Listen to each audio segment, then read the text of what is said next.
deprive a mammal, any mammal, of sleep, it eventually dies. No exceptions. Mm. It's a pretty stark way to kick things off, I know. But that is the biological baseline we are working with today. Sleep isn't just me time or, a luxury. It is a survival imperative. It's the absolute foundation. And yet, if you look around, we're living in a culture that treats sleep like a design flaw. Yes. Especially in, startup circles or high-performance business, it's seen as this annoying biological tax we have to pay. The mantra is, I'll sleep when I'm dead. I feel like That's- every other LinkedIn post I see is some CEO bragging about their 4 below a.m. gym routine after, 2 hours of sleep? And we're looking at some material today that suggests if you take that advice literally, you're going to get to that finish line a lot faster than you planned. And you'll perform a lot worse along the way. Oh, significantly worse. We're analyzing a really deep conversation with Dr. Roman Buzanov, a somnologist, and he brings up this McKinsey report. About top managers. Exactly. High-functioning people who cut sleep to get more done. And the data shows they lose efficiency, their decision-making degrades. But here's the really scary part. They don't know it. They don't realize it. They think they are performing at peak levels. It's the drunk driver effect, right? You think you're fine, but your reflexes are completely shot. So our mission for this deep dive is to unpack Dr. Buzanov's insights. Yeah. We're going to bust some huge myths. And we're going to look at the mechanics of insomnia not as a disease you catch, but as a learned reflex, a bad habit. Which means you can break it. It means you can break it. So diving in, the first thing that grabbed me was this analogy he uses about the bank loan. Because I think we all treat sleep like a credit card. It's the perfect way to visualize it. You can take the time now. You can stay up late to finish that project, but you are borrowing against a credit card with a very, very high interest rate. And you pay it back with your health. You do. Yep. But here's where it gets nuanced, because the credit limit isn't the same for everyone. This actually made me feel a lot better about myself. I always felt guilty that I can't function on 5 hours like some of these titans of industry. Turns out that's just genetics. Entirely genetics. It's exactly like your shoe size or your height. You can't will yourself to need less sleep. The average is 7 to 9 hours? Right, but the range is massive. It goes from 4 hours all the way up to 12. And the examples are wild. You've got Margaret Thatcher, Napoleon, Donald Trump, all short sleepers. Yeah, they genuinely only need 4 or 5 hours. And honestly, in politics or business, that is a massive unfair advantage. Of course, 4 extra hours a day over a lifetime is years. Years of extra productivity. But then you have someone like Einstein. Who needed 10 hours? 10 hours! Imagine if Einstein tried to live on a Napoleon schedule because of hustle culture. We probably wouldn't have the theory of relativity. He'd just be a tired, grumpy patent clerk. That is a very validating thought. But there's a trap here for the short sleepers too, right? This retirement trap story, it's so counterintuitive. It is. So Dr. Buzanov describes this phenomenon. Imagine a businessman. He's run on 5 hours of sleep for 40 years. He's a shark. Then he retires. And he thinks, finally I can relax. I'm going to sleep 8 hours a night like a normal person. Exactly, because that's what healthy people do. So he goes to bed at 11. He sleeps his genetic 5 hours. He wakes up at 4 a.m. Feels fine physically. Totally fine. But he looks at the clock and thinks, it's 4 a.m., I should be sleeping. So he lies there. For hours, staring at the ceiling. And he starts to get anxious, starts to think something's wrong with him. He goes to the doctor and says, Doc, I have insomnia. And the doctor might prescribe sleeping pills. And now you have a perfectly healthy short sleeper who is medicating themselves into a stupor because they're trying to fix a problem that doesn't exist. They're medicating boredom. It's tragic. But speaking of biology, There's a hard limit on sleep debt, right? Yeah. You can't just keep borrowing forever. No, there's a wall. The rule of thumb seems to be about 24 hours of accumulated sleep debt. At that point, the system just crashes. You're incapacitated, can't drive, can't think. You're functionally shutting down. So you can sprint, but the crash is inevitable. Now, this brings us to the other side of the genetic coin. Not just how much sleep, but when. The chronotypes. Owls and larks. Right. And I always thought this was just, a preference. I'm a morning person. But the science he cites, these cave experiments, it suggests this is hardware, not software. Oh, this is one of the most fascinating parts of sleep history. Mid-20th century, researchers put volunteers into deep caves, total isolation. No clocks, no sunlight. Nothing. And they found the larks, the morning people, their bodies naturally wanted a cycle that was slightly shorter than 24 hours. But the owls, their internal clocks ran slower. Their biological day was actually longer than 24 hours. Which explains why owls always feel like they're fighting the clock. Precisely. When an owl looks at a clock at midnight, their body is literally telling them it's only 10:00 p.m. Why would we sleep now? Melatonin isn't flowing yet. And then the alarm goes off at 7 a.m. And for the owl, biologically, it is 5:00 a.m. Waking them up is, it's physically painful. It's torture. This mismatch leads to what he calls social jet lag. And this concept, this really hit home for me. You wake up at 7 a.m. all week, then Friday night comes. And you think, I'm going to catch up. You sleep until noon on Saturday? Feels great for a bit. But what you just did to your internal clock, that's like flying from London to New York on Friday night. You've just shifted your time zone by 5 hours. And then Sunday night comes. And you have to fly back. But your body is on New York time. You can't fall asleep.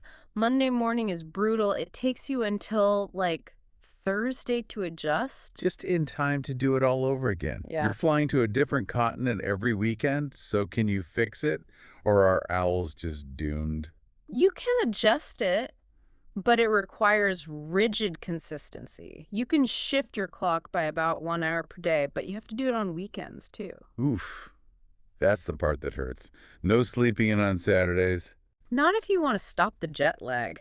If you wake up at 7 on weekdays, you can't go past 8 or 9 on weekends without paying for it on Monday. A tough pill to swallow. Okay, let's shift from the when to the where, the bedroom. I have to ask about this. The idea that a hard bed is good for your back. Total myth. But it's a myth with a kind of logical origin. And old mattresses, right? Spot on. 50 years ago, mattresses were these spring meshes that would sag in the middle. You'd climb in and turn into a taco. Your chin touching your knees. Exactly. Terrible for your back. So people put a board under the mattress to flatten it. And the wisdom became harder is better. But biologically, we aren't flat. We have curves. Right. Your spine is curved, your hips, your shoulders. On a rock-hard surface, you create intense pressure points. And the brain senses that pressure. And it wakes you up just enough to roll over. Your sleep gets fragmented. You're thrashing all night. You need a surface that's firm for support but has a soft top layer to contour to your body. And the pillow advice was even more specific. Yeah. He compared it to buying shoes. Yes. You wouldn't buy shoes just because they're expensive. You buy them because they fit your foot. The pillow has to fill that specific gap between your ear and the mattress. He said spend 3 or 4 hours in the store testing them, which sounds kind of insane. It sounds extreme, but think about it. You're going to spend a third of your life with your head on that object. Isn't that worth one awkward afternoon at the furniture store? You put it that way, yeah. Okay, let's get into the heavy stuff. Insomnia. This is where his insights are just transformative. What blew my mind was the idea that it's not always a chemical imbalance. It's a reflex. It's Pavlovian. Precisely. We think of insomnia as a disease that attacks us. But for an insomniac, the bed is Pavlov's bell. So how does that happen? How does the bed become the enemy? Say you have a stressful week. You go to bed, you toss and turn, you get frustrated. If this happens 20 or 30 times, your brain rewires. It starts to associate the pillow not with sleep, but with stress. He described the symptom perfectly. You're on the couch, nodding off. You can barely keep your eyes open. You drag yourself to bed. Your head hits the pillow. And bing! Wide awake, heart racing. That's the reflex. Your brain is screaming, "Alert stations! We're in the torture chamber!" And it gets worse because of our sleep cycles, doesn't it? Right. We sleep in 90-minute cycles. At the end of every one, we have a micro-awakening. A healthy person just rolls over. But the insomniac wakes up, remembers they're in the torture chamber, and fully wakes up. So how do we break that reflex? The solution he proposed, honestly, it sounds miserable. It is miserable at first. It's called sleep restriction therapy. The logic is you have to build up sleep pressure. Like blowing up a balloon. Exactly. Every minute you're awake, you're blowing air into this balloon. By bedtime, it should be ready to pop into sleep. But if you lie in bed awake for hours, the balloon isn't stretching. So the therapy forces the balloon to pop. Yes. If you only sleep 5 hours a night, the doctor says, okay, you are only allowed in bed for 5 hours. 2 a.m. to 7 a.m. That's it. That sounds absolutely exhausting. It is. But after a few days, your sleep balloon is ready to burst. The biological drive to sleep overpowers the psychological fear of the bed. You relearn the bed equals sleeps. And for those of us who just have bad nights, there's the 15-minute rule. The golden rule: if you cannot fall asleep, do not stay in bed. After 15 minutes, get up. Go to another room. Do not scroll on your phone. No screens. Read a boring book. Do not go back to bed until your eyelids are heavy. You have to break the association that the bed is a place for worrying. That requires a lot of discipline. Now, underlying all of this is usually stress. And he has this great concept of the abstract mammoth. This is the evolutionary mismatch of modern life. In ancient times, stress was a mammoth. You saw the threat, your body dumped cortisol and adrenaline into your blood, and you either ran or you fought. And both of those are intense physical acts. Exactly. And that physical exertion burned off the stress hormones. The system reset. But today, the mammoth is an email. You can't punch the email. So you sit there and worry. The hormones are still dumping into your system, but you aren't moving. They just simmer in your blood, destroying your body. So the cure has to be physical. It has to be. You have to artificially create the running away part. He prescribes aerobic exercise. 180 minus your age is your target pulse. 30 minutes of that burns off the stress cocktail. Chemical warfare against stress. It acts like a tranquilizer. But we also have to deal with the mental side, the open loops. The Napoleon technique.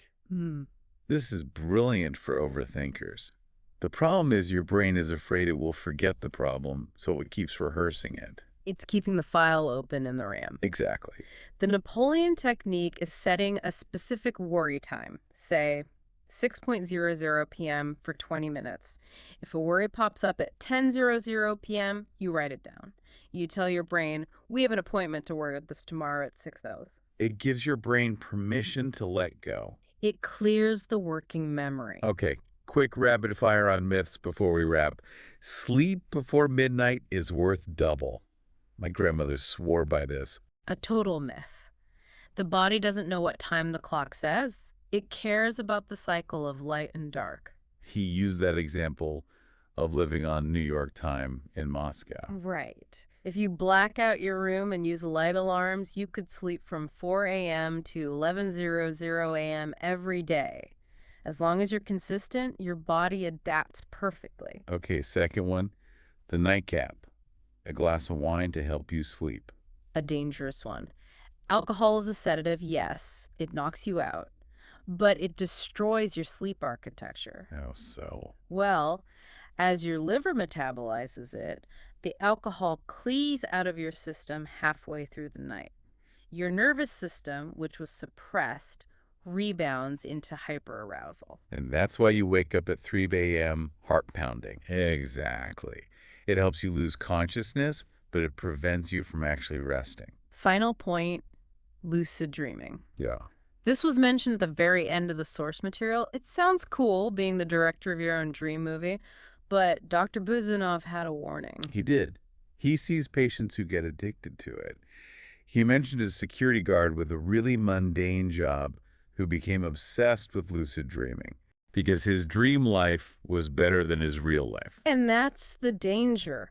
If you spend all your energy building a fantasy life at night, you have nothing left for your actual life during the day. It becomes an escape.